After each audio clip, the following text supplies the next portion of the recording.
বন্ধুগণ, আগের ভিডিওতে দেখছো ইসা মাছ কাটছি, আর এখন বাবুয়ে যে আনছে খাকড়া, দেখছো কখন বই গেছি এইগুলা কাটতে। তোমরা দেখাই খাকড়াটা যে সময় নিচে একদম ফালাইছে কিরকম হয়েছে, দেখো তোমরা কিরকম খেলে একসঙ্গে ফালাও।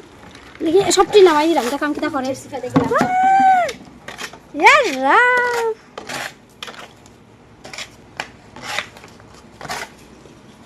আই দেখো বন্ধুগণ, এই দেখো খাকড়াটা যদি এরকম দড়ি লাও, হ্যাঁ দুইটার মধ্যে দড়ি লাও, তো হ্যাঁ তোমরা কামড় দিতে পারো। তো এরকম ঠ্যাঙি তারে বাঁধতে লাগে, আর এই ছোটো ছোটো ঠ্যাংগুলারে ফালাই দিতে লাগে।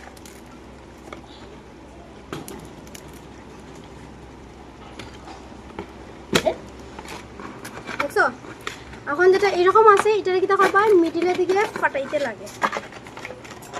আমি যেভাবে দেখাইলাম বুঝতে, আমি খুব পারদর্শী, কিন্তু